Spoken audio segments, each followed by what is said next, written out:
Well, hello. Halo, titingin bus disebut antara Pskov dan Pskov. Saya dudungi di sini Pak Alexander Mersoris. Alexander, selamat datang. Alexander, welcome. Tescarib sepsimiligu desili Askov dan Moskow. We said we're going to use the time to talk a little bit. Kita bilang kita akan menggunakan waktu ini untuk ngobrol sedikit tentang politik dunia. Kali ini hanya dalam bentuk audio, tapi saya harap para pendengar tetap bisa menikmatinya. Hari ini tanggal 15 Juni, dan baru saja kita dengar kabar bahwa ada kesepakatan antara pihak Iran dan Amerika. Belum ditandatangani, kemungkinan akan ditandatangani di Jenewa, Swiss, sekitar minggu depan. Tapi menurut Anda, bagaimana dengan pertunjukan yang sedang kita lihat sekarang ini? Theater that we are seeing at the moment. I think it is theatre. The first thing to understand. Menurut saya, ini cuma sandiwara. Hal pertama yang perlu dipahami adalah kesepakatan yang mungkin akan kita lihat, dan saya bilang mungkin karena belum pasti, pada dasarnya hanyalah kesepakatan untuk memperpanjang gencatan senjata. Katanya ada juga ketentuan dalam kesepakatan itu soal Amerika yang akan mengembalikan sebagian aset Iran yang dibekukan. Saya tidak percaya hal seperti itu benar-benar akan terjadi. Masalah yang sebenarnya, yaitu soal pengayaan nuklir Iran, sama sekali belum terselesaikan. Iranian enrichment is completely unresolved.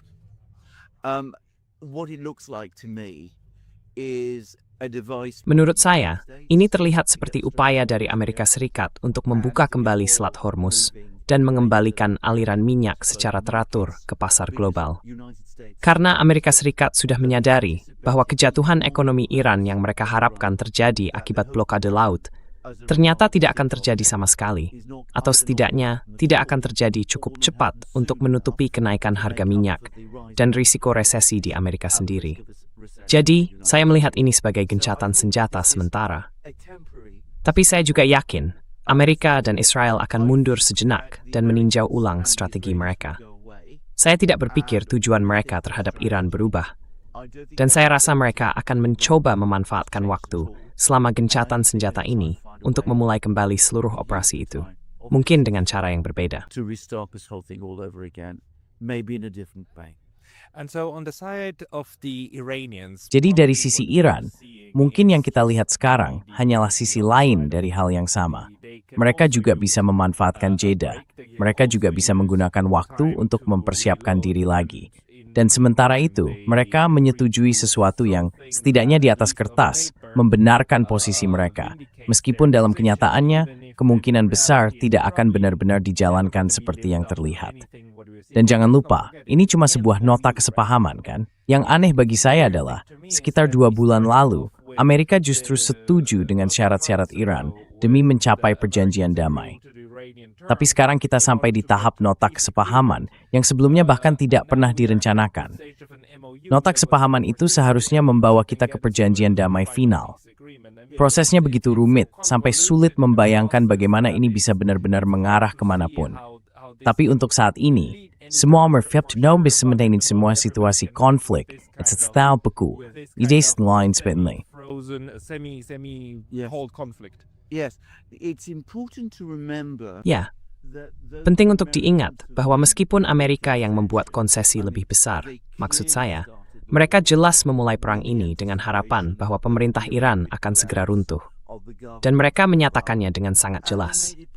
Banyak orang menyangkal hal itu, tapi mereka benar-benar sudah mengatakannya secara terbuka. Bahkan pihak Israel juga mengatakan hal yang sama, dengan sangat lantang bahwa tujuannya adalah untuk menggulingkan pemerintah Iran. Jadi, Amerika akhirnya harus mundur cukup jauh. Tapi Iran juga mundur. Karena sepanjang bulan Maret, pihak Iran mengatakan bahwa mereka tidak siap untuk menyetujui gencatan senjata dalam bentuk apapun, yang pada dasarnya adalah situasi yang sedang kita hadapi sekarang. Which is what we essentially are looking at. They wanted a full, complete. Mereka awalnya menginginkan gencatan senjata penuh dan menyeluruh, penyelesaian akhir dari seluruh konflik antara mereka dan Amerika Serikat. Itu kabarnya adalah keinginan dari pemimpin tertinggi yang terbunuh, Ayatollah Ali Khamenei. Tapi sekarang, Iran sudah mundur dari posisi itu. Dan mereka semua sepakat pada sesuatu yang pada dasarnya adalah gencatan senjata. Menurut saya, alasan mereka melakukan itu adalah karena mereka mendapat tekanan besar dari teman-teman mereka di BRICS, yaitu Tiongkok dan Rusia, untuk menyetujui hal ini. Jadi saya pikir yang perlu dilakukan Iran sekarang jelas adalah bersiap menghadapi serangan berikutnya, karena itu pasti akan datang. Dan salah satu hal yang harus mereka lakukan adalah memanfaatkan kesepakatan ini untuk memenuhi keinginan teman-teman mereka di Tiongkok dan Rusia, supaya kedua negara itu bisa lebih aktif mendukung Iran di masa depan.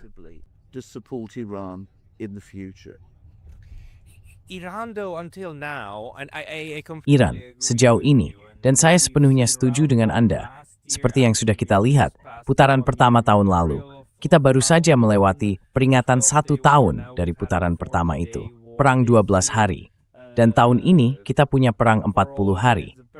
Kalau dilihat dari polanya, tahun depan bisa saja jadi perang 60 hari, atau entah berapa lama lagi.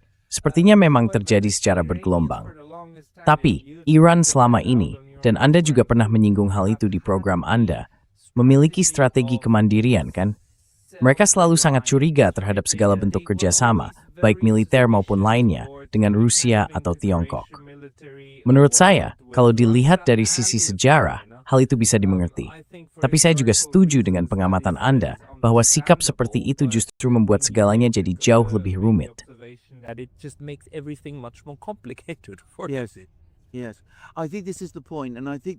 Ya, saya pikir inilah intinya, dan saya juga merasa inilah bahaya yang sekarang dihadapi Iran. Maksud saya begini, Iran punya alasan yang kuat untuk ingin mandiri. Dulu negara itu diperlakukan oleh Inggris, Rusia, dan juga Amerika, seolah-olah seperti koloni setengah jadi, atau kalau mau dibilang semacam protektorat. Sebagian dari tujuan revolusi Islam tahun 1979 adalah bahwa itu juga merupakan revolusi nasionalis. Itu adalah momen ketika Iran mengambil alih kendali atas masa depannya sendiri, atas politiknya, kebijakannya, dan kehidupannya sendiri. Tapi ada batas sampai sejauh mana negara seperti Iran, dengan tingkat perkembangan ekonomi dan teknologi yang sekarang, bisa melangkah. Iran harus menerima kenyataan bahwa mereka bukan kekuatan besar seperti Tiongkok, atau sampai batas tertentu seperti Rusia. Jadi kesalahan yang mungkin dilakukan Iran, dan ini benar-benar mungkin terjadi, itu besar keluar dari semua ini, Jo, tu gibis tampis sepenuhnya sendirian. Mostly by ourselves. We fought the United States and Israel to... Kita sudah bertempur melawan Amerika Serikat dan Israel sampai pada titik imbang. Kita tidak perlu mengubah pendekatan ini. Kita bisa terus menghadapi Amerika dan Israel sendiri. Kita tidak butuh bantuan tambahan dari Tiongkok atau Rusia. Bahkan kita bisa bersikap lebih tegas terhadap mereka. Tapi menurut saya, itu akan jadi kesalahan fatal. Kenyataannya, mereka memang membutuhkan Tiongkok dan Rusia. Mereka butuh Tiongkok dengan kekuatan finansial dan teknologinya. Mereka juga butuh Rusia dengan teknologi dan perdagangan yang dimilikinya. Mereka harus menjalin kerjasama yang jauh lebih dalam dengan negara-negara BRICS mulai sekarang. Itulah jalan menuju keamanan, pemulihan ekonomi yang berkelanjutan, dan pada akhirnya, kemandirian. Menurut Anda, bagaimana peran negara-negara Teluk ke depannya?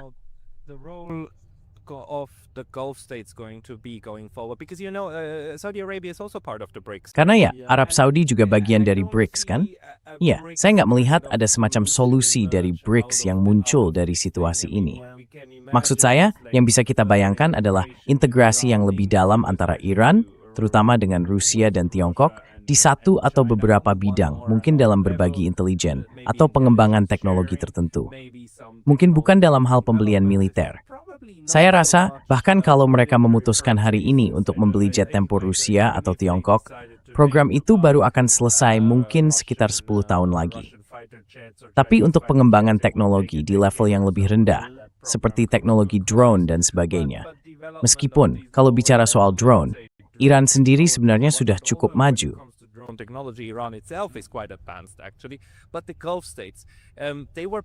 Tapi negara-negara Teluk itu benar-benar terpukul parah. Mereka juga belajar pelajaran yang sangat menyakitkan, bahwa Amerika Serikat bukan hanya tidak bisa melindungi mereka, tapi juga siap mengorbankan mereka, menyerahkan mereka ke tangan Iran. Kesepakatan ini, yang bentuk akhirnya belum kita lihat, mungkin saja berisi beberapa konsesi untuk Iran.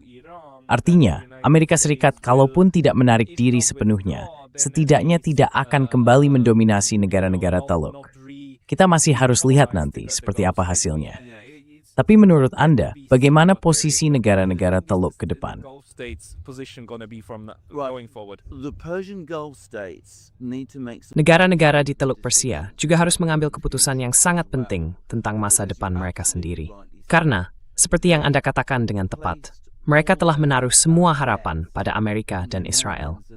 Akibatnya, mereka justru terpental ke tembok, yang saya yakin awalnya mereka kira akan segera berakhir. Tapi, yang terjadi justru sebaliknya. Dengan rasa kaget dan kecewa, mereka mendapati diri mereka terjebak dalam konfrontasi tanpa akhir, yang ternyata sangat merugikan bagi mereka. Sekarang, yang sedang diupayakan oleh Tiongkok dan Rusia, dan ini sudah mereka dorong selama bertahun-tahun, adalah agar negara-negara di kawasan Teluk Persia, baik Iran maupun negara-negara Arab di Teluk, bisa duduk bersama dan membangun apa yang oleh Tiongkok dan Rusia disebut sebagai arsitektur keamanan yang baru. a new security architecture. By that what they mean is that these Yang mereka maksud dengan itu adalah wilayah ini seharusnya pada dasarnya mengendalikan dirinya sendiri, tidak lagi bergantung pada pihak luar. Saya pikir ini salah satu hal yang ingin dilihat oleh Tiongkok dan Rusia. Salah satu alasan kenapa Tiongkok dan Rusia begitu mendorong gencatan senjata adalah karena mereka punya hubungan baik dengan negara-negara di Teluk Arab Persia. Mereka ingin membantu negara-negara Arab keluar dari situasi sulit yang sedang mereka hadapi. Dan kemungkinan besar yang akan mereka lakukan sekarang adalah mengatakan kepada semua pihak, kepada Iran, kepada negara-negara Arab, begini, kami sudah mengusulkan kerangka keamanan itu. Sekaranglah saatnya untuk melangkah maju dan menjalankannya. This is the moment to move forward with it. Let's not wait on the Americans. Jangan tunggu Amerika, karena jelas mereka punya agenda sendiri dan menciptakan masalah mereka sendiri. Mari kita bekerja sama membangun sistem yang bisa melindungi pelayaran di Teluk, menjaga perdagangan tetap terbuka di sana, dan mencegah perang terjadi di wilayah kita. Perang yang begitu menghancurkan bagi semua pihak. Dan mari kita buat pengaturan ini sendiri, tanpa Amerika dan tanpa Israel. Ini memang hal yang sangat sulit dijual ke negara-negara Arab. Sebagian besar negara Arab di kawasan ini, misalnya, menambatkan mata uang mereka ke dolar. Dan itu sudah memberi Amerika pengaruh yang sangat besar atas mereka. Selain itu, ada juga sejarah panjang hubungan strategis yang sangat erat antara negara-negara ini dan Amerika Serikat. Between these countries and the United States, going to a strategic relationship of some kind. Menjalin hubungan strategis dalam bentuk apapun dengan Iran melawan Amerika akan sangat sulit. Tapi mungkin ini saat yang tepat untuk mencoba melangkah ke arah itu. Sekarang, Menteri Energi Arab Saudi, seorang pangeran, dan saya percaya dia adalah saudara dari MBS, hadir di SPF dan menyampaikan pidato yang luar biasa. Dia mengatakan bahwa Arab Saudi dan Rusia, yang satu negara Muslim dan yang satu negara Kristen, akan menjadi sahabat selamanya sampai mati. Bahasa yang sangat dramatis. Mungkin tidak terlalu berarti, tapi bisa jadi ini menunjukkan bahwa setidaknya pihak Saudi, yang mungkin sedikit lebih fleksibel karena mereka negara yang lebih besar, mulai berpikir ke arah itu. Bagaimanapun juga, kita harus menunggu dan melihat kemana arah diplomasi ini akan berjalan. And anyway, we will just have to see where the diplomacy goes. Ya, tahu kan? Ini sebenarnya sangat masuk akal, terutama bagi negara-negara yang masih punya pandangan nasional terhadap dunia. Mungkin kamu masih ingat presentasi saya di konferensi waktu itu.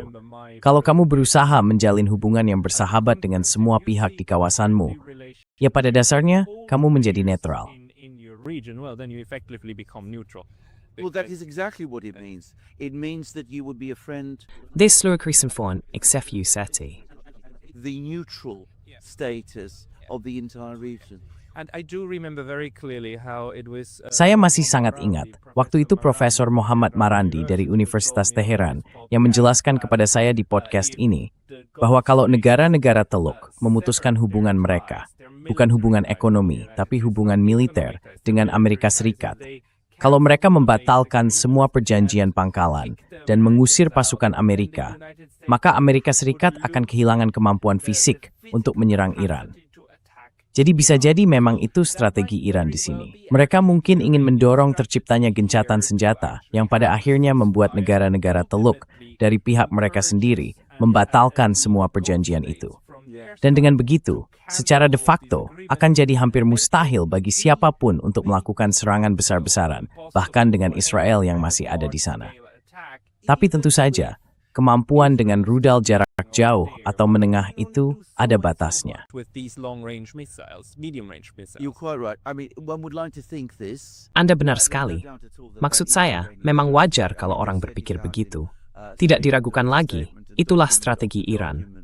Mereka sudah menyatakannya berulang kali dalam berbagai pernyataan dan dokumen bahwa mereka ingin Amerika keluar dari kawasan Teluk Persia. Masalahnya, dan ini menurut saya penting, meskipun Profesor Marandi bisa saja mengatakan hal-hal seperti itu, dari sudut pandang negara-negara di Teluk Persia, meminta Amerika untuk pergi bukanlah hal yang mudah. Itu akan sangat sulit dan menantang, mengingat betapa eratnya hubungan negara-negara itu dengan Amerika, baik secara ekonomi maupun geopolitik. Jadi mungkin saja hal itu terjadi, semua kemungkinan terbuka, tapi akan membutuhkan tekad politik yang sangat besar. Ya, mungkin kita akan melihat sesuatu yang tidak terlalu dramatis dari itu. Tapi bisa saja ada semacam kesepahaman tidak tertulis bahwa meskipun Amerika Serikat tetap bertahan, mereka tidak akan membawa jenis senjata tertentu atau harus mengubah jumlah pasukan dan sebagainya. Maksud saya, banyak hal ini akan bergantung pada, ya, memang begitu.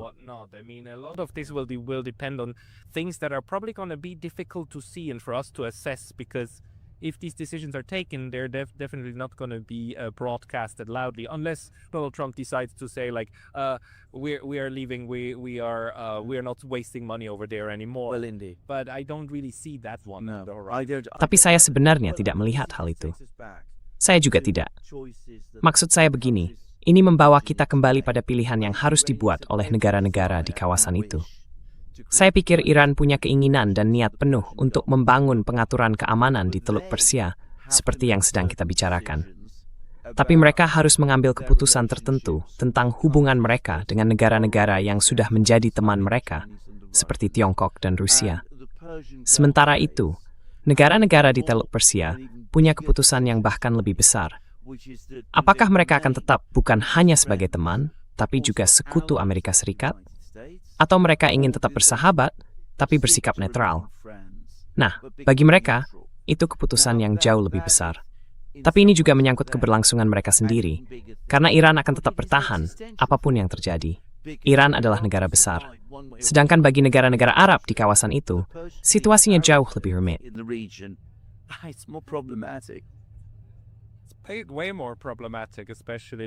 Ini jauh lebih bermasalah, terutama kalau kita lihat bagaimana mereka muncul dalam bentuknya yang sekarang, dibandingkan dengan bagaimana Iran melakukannya ribuan tahun lalu.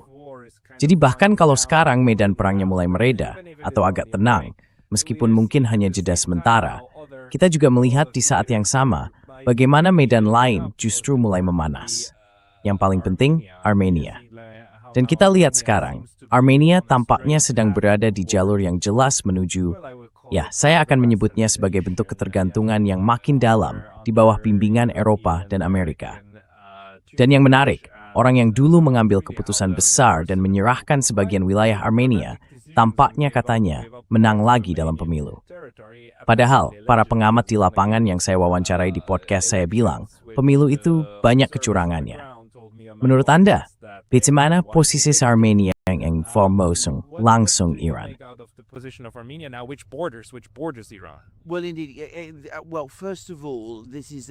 Pertama-tama, ini adalah momen yang sangat berbahaya secara eksistensial bagi Armenia.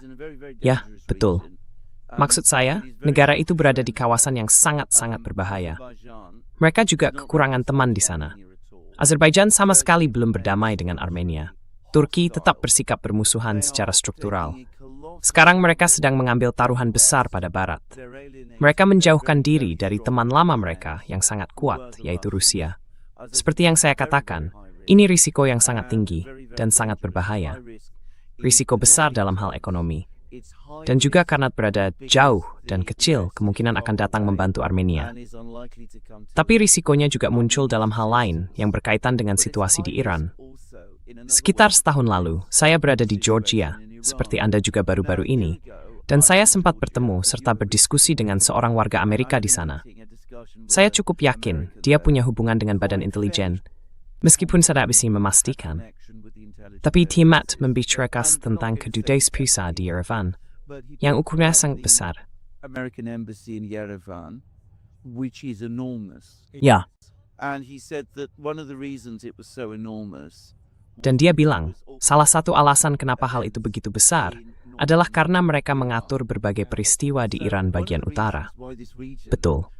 Jadi, salah satu alasan kenapa wilayah ini begitu penting bagi Amerika adalah karena wilayah ini menjadi bagian dari upaya pengepungan Amerika terhadap Iran.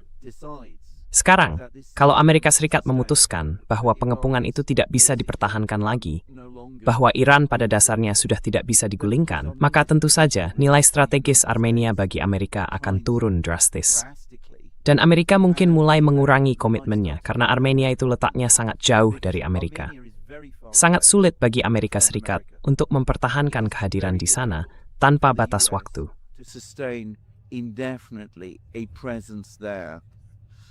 The Russians and the Iranians will be antagonistic to that. Rusia dan Iran akan bersikap antagonis terhadap kehadiran itu. Saya percaya pada akhirnya Turki juga akan begitu, karena Turki tidak ingin Amerika terlalu dekat dengan mereka. Jadi Armenia bisa saja mendapati bahwa Amerika memutuskan untuk pergi. Kalau itu terjadi, di mana posisi Armenia di bawah kepemimpinan ini? Jadi risikonya sangat tinggi, sangat berbahaya, dan sangat ceroboh. Sekali lagi, ini tentang negara kecil, atau para pemimpinnya, atau sekelompok orang di dalam negara itu yang berjudi, putus asa ingin menjadi bari barat, dan siap mengambil risiko besar terhadap masa depan ekonomi negaranya dan keamanan geopolitiknya. Risiko besar yang bisa berakhir dengan kegagalan yang benar-benar fatal. Enormous risks that this could go catastrophically wrong. Yeah, so there we will probably have to observe what's going to happen. ya, jadi di situ kita mungkin harus lihat dulu apa yang akan terjadi dengan apa yang disebut perjalanan Trump itu. Apa namanya ya? Jalan Trump untuk perdamaian dan kemakmuran internasional, kan? Ada koridor Zangezur, yang mereka ingin potong dan pisahkan. Kalau proyek itu benar-benar berjalan, kita bisa bilang dengan cukup yakin bahwa Amerika Serikat masih belum menyerah pada rencananya terhadap Iran. Tapi kalau proyek itu akhirnya meredup dan hilang begitu saja, bahkan kedutaan besar yang sangat besar itu mulai mengecil, itu akan jadi tanda kuat bahwa strategi itu ditinggalkan. Ngomong-ngomong, ada satu lagi, bukan kedutaan, tapi konsulat yang sangat besar, yang terus digunakan Amerika untuk ikut campur dalam perang saudara lain, yaitu di Chiang Mai, Thailand. Luar biasa besar, dan memang digunakan langsung untuk campur tangan dalam perang saudara di Myanmar. In the civil war in Myanmar. An Kim Lee, Viceroy Mitsis. So these embassies and consulates. Jadi maksud saya, kedutaan dan konsulat itu tentu saja digunakan karena berada di bawah perlindungan diplomatik. Tempat-tempat itu jadi pusat kegiatan CIA dan intelijen, terutama yang besar-besar. Tapi kalau kita kembali ke topik utama, strategi Amerika Serikat di kawasan ini sekarang sebenarnya sedang berada di titik yang mungkin akan berubah, kan? Karena perang ini sudah menyingkap kecenderungan-kecenderungan tertentu yang sebelumnya tersembunyi.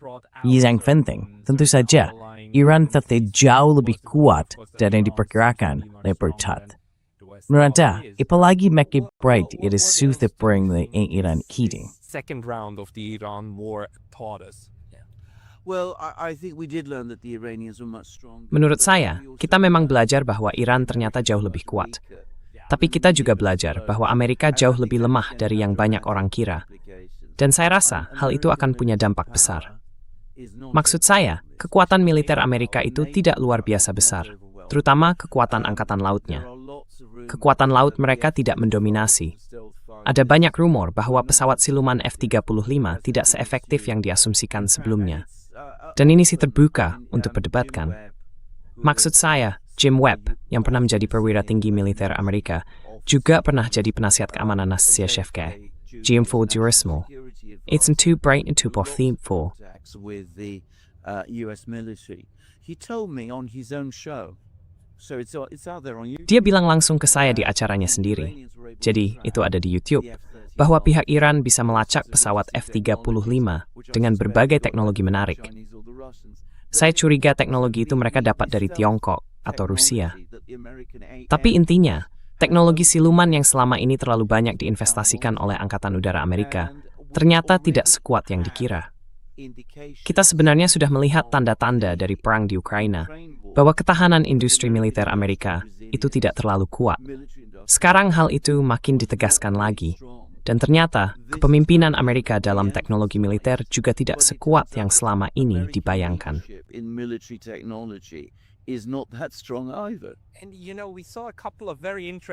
Dan tahu kan, selama 40 hari perang itu, kita melihat beberapa berita media yang cukup menarik.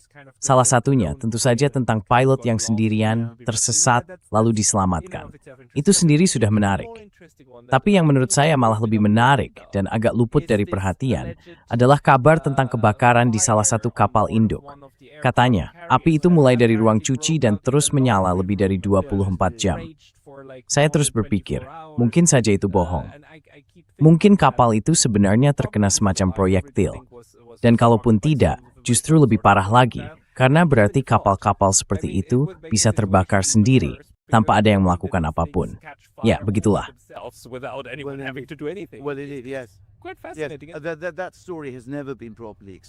Menarik sekali. Cerita itu sebenarnya belum pernah dijelaskan dengan benar. Banyak hal yang terjadi, banyak cerita dan rumor yang beredar. Katanya, kapal-kapal Amerika terkena berbagai jenis drone, proyektil, dan macam-macam hal lainnya. Tentu saja, kita tidak pernah tahu detail lengkapnya. Tapi, seperti yang pernah saya bilang ke kamu dalam obrolan, saya dengar, dan ini sudah dikonfirmasi ke saya oleh lebih dari satu sumber. Saya sendiri tidak tahu apakah ini benar. Tapi seperti yang saya katakan, saya diberitahu begini. Pada satu titik, orang Amerika begitu putus asa, ingin terlihat seolah-olah ada minyak yang lewat di Selat Hormuz. Sampai-sampai mereka menyuruh para pemilik kapal untuk membayar tol atau biaya ke pihak Iran. Dan kemudian mereka mengganti biaya itu ke para pemilik kapal.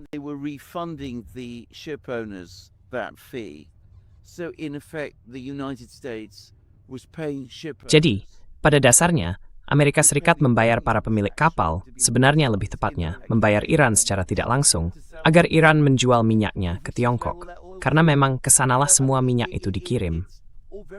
Jadi ya, ini semua terasa aneh dan luar biasa.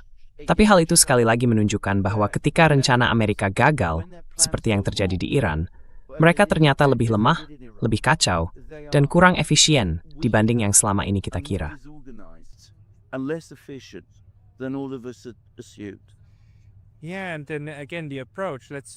Ya, dan lagi-lagi pendekatannya adalah, ayo kita lempar sebanyak mungkin uang ke situ. Dan sepertinya ini makin lama makin jadi cara berpikir utama. Karena sekarang kita punya anggaran militer sebesar $1 triliun. Tapi dari perkiraan kami dan juga rekan-rekan lain, sudah lama kami bilang, yang sebenarnya terkikis itu apa? Kemampuan untuk memproduksi barang-barang ini, alat-alat perang itu. Dan di situ tidak ada di antara kami yang melihat adanya perubahan struktural, baik di dalam Amerika Serikat sendiri maupun di dalam sistem aliansinya, yang bisa memperbaiki hal itu. Jadi pendekatan, lempar uang sebanyak-banyaknya ini, pada akhirnya juga sedang menuju jalan buntu.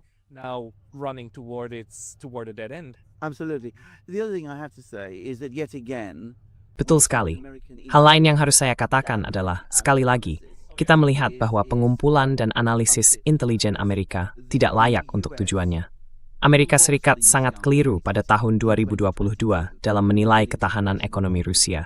Sekarang jelas bahwa Amerika mungkin terlalu bergantung pada Israel, juga sangat salah menilai ketahanan Iran.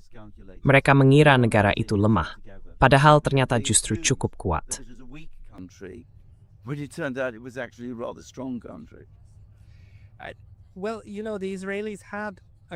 Ya, begini. Israel memang punya beberapa keberhasilan besar.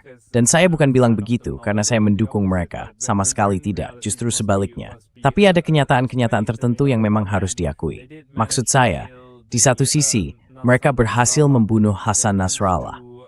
Mereka juga, sekejam apapun itu, berhasil melakukan genosida di Gaza dengan cukup efektif. Mereka benar-benar menghancurkan sebagian besar penduduk di sana. They managed to change Syria, right? And to actually flip it around from. Dan untuk benar-benar membalikan keadaan dari wilayah yang tadinya seperti tanah tak bertuan, yang bahkan bisa berfungsi sebagai penahan terhadap serangan tertentu dari Israel ke Iran, menjadi sesuatu yang sama sekali tidak stabil dan tidak bisa didukung, kan? Pemimpin Al-Qaeda, Al-Shara'ah, yang sekarang berkuasa di sana. Jadi semua itu tampaknya berjalan sesuai kepentingan mereka, terutama di Suriah. Kecepatan jatuhnya pemerintahan Bashar al-Assad pada akhirnya benar-benar mengejutkan semua orang, termasuk Rusia. Dan mungkin ada semacam euforia di pihak Iran dan Israel, seperti kita bisa melakukan hal yang sama ke Iran sekarang. Inilah waktunya. Israelis, we can do this to Iran now. Now's the time. Yes, I'll tell you what I think about this. I think that Ya, saya akan bilang apa yang saya pikir tentang hal ini. Menurut saya, salah satu hal yang jadi sangat jelas dalam beberapa tahun terakhir adalah bahwa Amerika dan Israel sangat mahir dalam operasi rahasia. Betul. Dan yang terjadi, saya curiga, adalah badan intelijen mereka jadi terlalu banyak dialihkan ke operasi-operasi rahasia itu.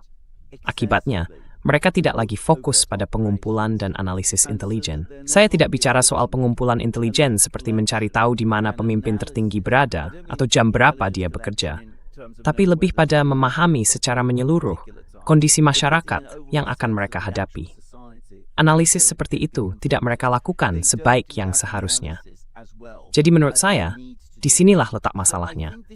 Keberhasilan mereka dalam operasi rahasia justru membuat mereka menurunkan peran yang sebenarnya lebih penting bagi sebuah badan intelijen. YouTube itu awas powesti frosmi isistrini. of finding out what is actually going on. And I had a very interesting conversation with. Saya baru-baru ini punya percakapan yang sangat menarik dengan George Bibi yang belum dipublikasikan. Itu percakapan pribadi di Tbilisi.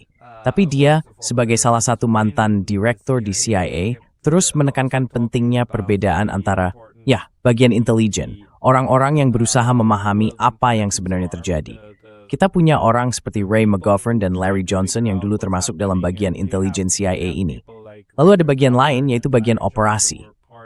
Dan Intelligence yang sepelatnya dapat perhatian dan dukungan jauh lebih besar dibanding Kenan yang satunya. Been getting much more love than the other one. Yes. And then the other one still is doing. Dan yang satunya lagi masih bergerak di bidang intelijen, tapi bukan seperti yang diinginkan GB, yang ingin menggunakan sumber terbuka dan mencoba memahami gambaran besarnya. Yang ini lebih ke skema pencucian uang, di mana mereka memberi sejumlah besar uang kepada orang-orang tertentu supaya bisa melakukan apapun yang mereka mau. Dan kita sebenarnya nggak pernah tahu bagaimana hasilnya. Tapi bagian operasionalnya tampaknya sudah melangkah lebih jauh lagi. Dan apa yang kita lihat di bulan Januari tahun ini, pendekatan perubahan rezim dari bawah dengan protes massal, panel Starlink, dan sebagainya, tampaknya memang bagian langsung dari strategi itu, dari tekanan yang dijalankan lewat divisi operasional CIA. Through the operations arm of the CIA. Yes. Well, that's exactly right. This is exactly what he wants. Ya, betul sekali. Ini memang yang dia inginkan. Operasi sudah jadi terlalu dominan. Saya merasa sebenarnya CIA mengumpulkan banyak sekali intelijen. Begitu juga dengan elemen-elemen lain di komunitas intelijen Amerika. Dan saya juga merasa Amerika Serikat masih punya banyak analis yang sangat baik. Tapi seperti yang tadi Anda bilang, bagian dari sistem yang mendapat perhatian, kasih sayang, dan mungkin juga dana, yaitu bukan bagian analisisnya. Yang dimiliki Amerika Serikat sekarang adalah semacam pasukan rahasia yang luar biasa efektif, yang bisa dikerahkan ke seluruh dunia untuk mencapai berbagai hal dengan cara yang sangat murah dan mudah. Dan sekarang, mereka jadi terlalu bergantung pada itu.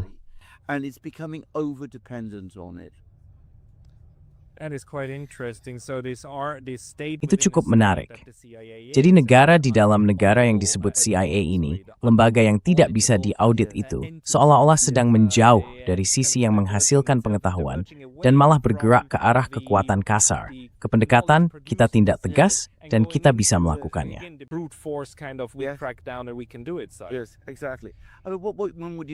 Ya, betul sekali. Kita bisa bayangkan atau ingin percaya bahwa setiap hari saat Presiden menerima laporan hariannya, dia diberitahu tentang hal-hal seperti, misalnya, Iran punya banyak pabrik yang memproduksi berbagai macam barang, melakukan berbagai kegiatan, punya tingkat produksi militer tertentu, dan kemampuan rekayasa seperti ini.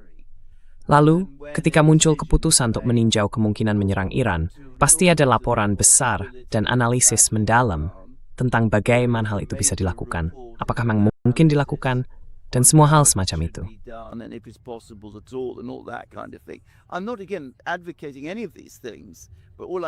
Saya bukan sedang mendukung hal-hal itu, tapi yang saya maksud adalah, kalau mau menjalankan kebijakan luar negeri seperti itu, seharusnya tahu betul apa yang sedang dilakukan.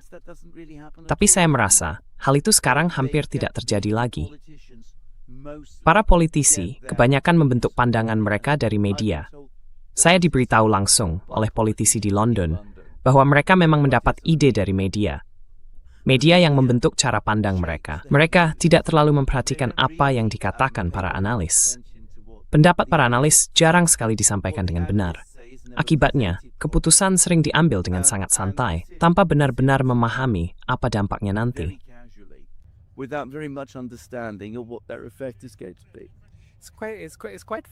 Menarik sekali. Kabar baiknya buat CIA, mereka nggak perlu ganti singkatannya. Mereka cuma perlu ubah huruf I dari intelligence jadi intervention. Nah, dari sini sedang tujuan baru dari seluruh lembaga itu. Oh sedikit, en de mål som hade Bracebank sebenarnya. Ska expect with the vote. Oh, silakan, sedikit. Ambil semua yang bisa kamu gunakan. Menurut kamu gimana soal Tulsi Gabbard? Waktu dia keluar, dia benar-benar menutup pintu dengan keras sambil mengungkap puluhan laboratorium biologi yang ternyata memang ada di Ukraina. Itu membenarkan semua hal yang dulu disebut teori konspirasi, dan dia berhasil membawa semua itu ke permukaan.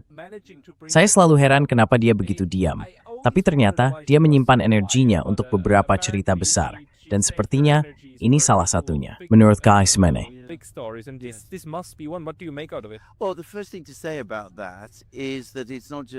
Baik, hal pertama yang perlu dikatakan soal itu adalah bukan cuma para penganut teori konspirasi yang ternyata terbukti benar lagi, tapi juga pihak Rusia. Mereka sejak tahun 2022 terus-menerus bicara soal laboratorium itu. Dan waktu itu tidak ada yang memperhatikan. Maksud saya, Victoria Nuland sempat muncul di Kongres, dan bisa dibilang tanpa sengaja mengakui bahwa, ya, mungkin memang ada sesuatu semacam itu yang terjadi di Ukraina. Tapi semua orang lain bilang, itu cuma omongan Rusia, mereka memang suka bilang begitu. Ternyata tidak begitu. Saya setuju. Menurut saya, Tulsi memang melakukan pekerjaan yang sangat baik di sini, dan kita banyak belajar dari hal ini. Sejak awal, saya agak ragu dia akan bertahan lama di posisinya. Rasanya, seluruh mesin negara bayangan di Amerika Serikat, kalau boleh saya pakai istilah itu, pada akhirnya hampir pasti akan bersikap bermusuhan terhadapnya. Tapi saya pikir, not toward to operasi global hasilnya, isi besmol, sudah cukup untuk memberikan tujuan selama 1 tahun. To justify the fact that she was a TNI for a year. Menurut kamu, apakah itu akan mengubah sesuatu? Maksud saya, karena saya belum benar-benar dengar kelanjutannya. Sepertinya hal itu tidak menimbulkan kemarahan besar. Tidak, memang tidak. Saya rasa dia berharap hal itu bisa memengaruhi pendanaan dari Kongres dan mungkin menarik perhatian atau pengawasan dari Kongres. Tapi kelihatannya, itu bukan yang sedang terjadi.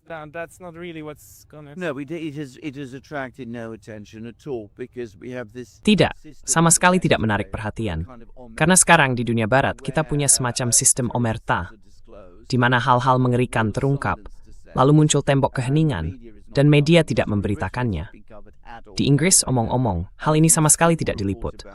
Saya belum melihat satupun laporan tentang itu di media Inggris. Jadi kita punya masalah besar. Pengungkapan luar biasa seperti ini tidak menarik perhatian. Tapi bagaimanapun juga, hal itu ada. Sekarang sudah tercatat secara publik. Ya mungkin nanti, ketika suasana di Amerika berubah, akan ada seseorang yang menelusuri kembali, menemukan informasi itu, dan akhirnya menindaklanjutinya.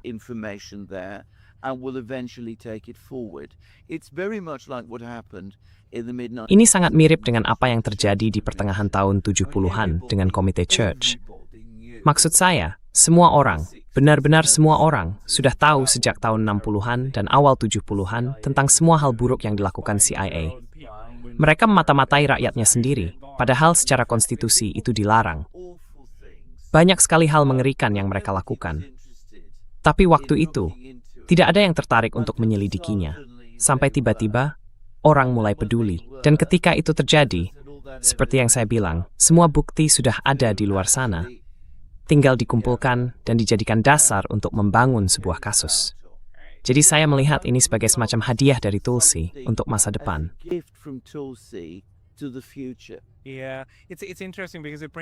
Ya, ini menarik, karena ini membawa kita kembali ke pembahasan tentang CIA. Di situ kita bisa lihat bagaimana di dalam Amerika Serikat sendiri ada kekuatan-kekuatan yang berusaha menahan monster yang disebut proses politik Amerika itu. Gak ada yang bisa benar-benar menguasainya sepenuhnya, tapi mereka bisa saling memainkan kartu. Dan Tulsi baru saja memberikan satu kartu besar dan penting kepada siapapun yang nanti bisa memanfaatkannya.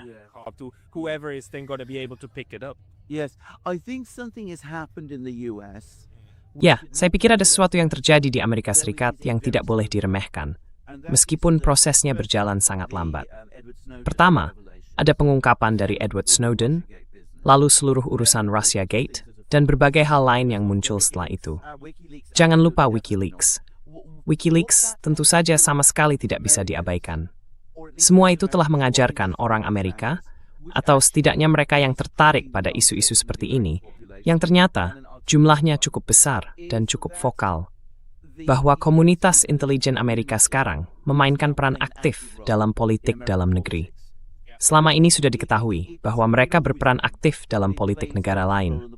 Tapi sekarang, orang Amerika tahu, atau sebagian dari mereka tahu, bahwa lembaga-lembaga itu juga ikut campur dalam politik mereka sendiri.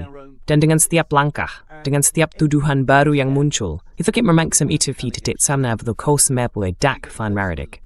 Tiam to sebraithis, cicipta, cik nanam frame. And people finally say enough's enough, and this has to stop. Ya, kita akan lihat apakah mungkin untuk menghentikan hal itu, karena saya sempat membahasnya dengan Aaron Good. Salah satu hal yang kami berdua setuju adalah, ketika sebuah sistem sudah terbentuk, dan Amerika Serikat itu sendiri adalah sebuah sistem itu punya mekanisme untuk menghadapi kekuatan yang menentangnya. Apapun yang mencoba mengubahnya, entah lewat cara legal atau ilegal, pada akhirnya akan disingkirkan. Contoh yang sering disebut adalah, kalau seorang presiden melangkah terlalu jauh, selalu saja ada tempat di Texas dengan sebuah mobil cabriolet, di mana sesuatu bisa dilakukan dengannya.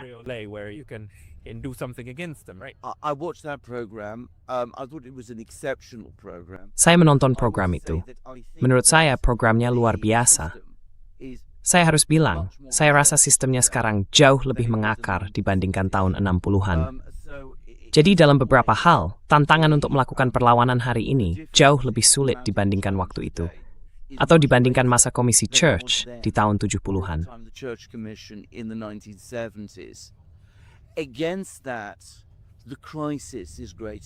Di sisi lain, krisisnya juga lebih besar. Amerika sudah bukan lagi raksasa ekonomi yang tak terbantahkan, seperti di tahun 60-an dan 70-an. Sekarang ada lebih banyak tantangan terhadap kekuatan Amerika secara keseluruhan dibanding waktu itu. Mungkin juga ada lebih banyak kekecewaan di dalam negeri terhadap sistem politiknya sendiri. Jadi hambatannya makin kuat, bahkan lebih sulit digerakkan daripada sebelumnya. Tapi siapa tahu, mungkin kekuatan yang berlawanan juga sedang tumbuh, dan bisa jadi nanti tak terbendung. Jadi kita tunggu saja, dan lihat bagaimana perkembangannya. Saat ini kita masih jauh dari titik di mana tantangan itu benar-benar datang. Masih butuh waktu bertahun-tahun, mungkin bahkan beberapa dekade. We're still years away, maybe decades. No, but we do now see very Tidak, tapi sekarang kita memang melihat tanda-tanda yang sangat jelas dari kemunduran kekaisaran. Cara perang Iran sekarang berhenti sejenak. Cara Amerika Serikat terpaksa menggunakan berbagai cara untuk menutupi situasi dengan Iran. Lalu petualangan di Ukraina yang ternyata tidak berjalan seperti yang diharapkan, meskipun masih jauh dari selesai. Dan Rusia juga belum benar-benar keluar dari situasi itu. Tapi jelas ini bukan lagi model. Kita masuk, lalu langsung menyatakan kemenangan. Kita sudah jauh dari 20 tahun lalu, waktu Perang Irak, kan? Dan hal itu sendiri mungkin semacam gejala, tapi gejala dari sesuatu yang lebih dalam, sesuatu yang sedang kita semua coba pahami. Dan sepertinya denyut dari hal itu adalah Exactly. I think you've described Keadaannya memang tidak begitu baik. Betul sekali. Saya rasa Anda menggambarkannya dengan tepat. Saya pikir memang disitulah posisi kita sekarang. Jadi krisisnya semakin besar.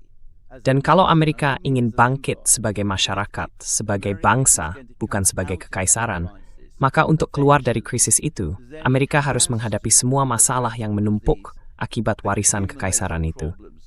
Disitulah, seperti yang saya bilang, peran seseorang seperti Tulsi menjadi penting sebagai hadiah bagi masa depan. Tapi ya, bisa saja itu tidak terjadi.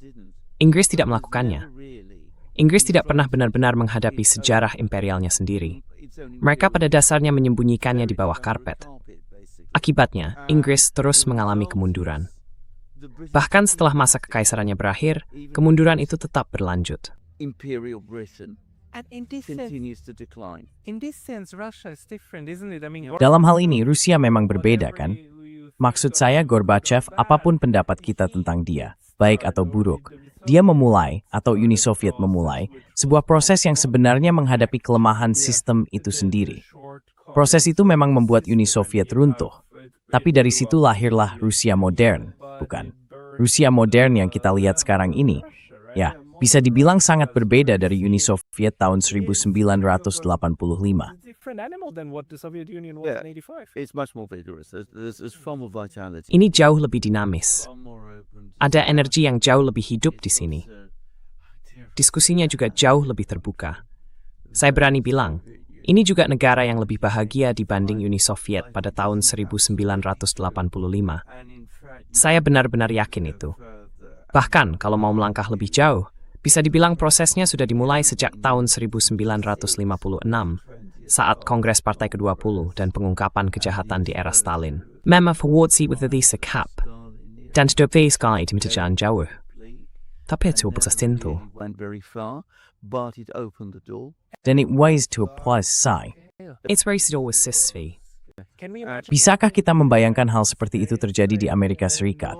Misalnya upaya untuk mengungkap kejahatan para presiden sebelumnya. previous president? Not at the moment. I mean, Belum saat ini. Maksud saya, di Amerika, kita belum berada dalam situasi seperti itu. Bukan cuma belum sampai pada titik seperti yang terjadi di Rusia sekarang, mereka bahkan belum mengalami momen seperti Khrushchev. Jadi kita masih sangat jauh dari sana. we're still very far from that. We're still pre-Khrushchev. We're We're not Kita masih di masa sebelum Khrushchev, belum sampai ke Gorbachev, bahkan belum mendekat. Tidak, tidak. Baiklah, saya rasa itu titik yang pas untuk mengakhiri pembicaraan ini, dan kita akan lanjutkan diskusinya nanti. Alexander, kalau orang ingin menemukan Anda, tentu mereka bisa ke kanal YouTube Anda, Alexander Mercouris, di YouTube, juga di Substack Anda, dan di The Duran.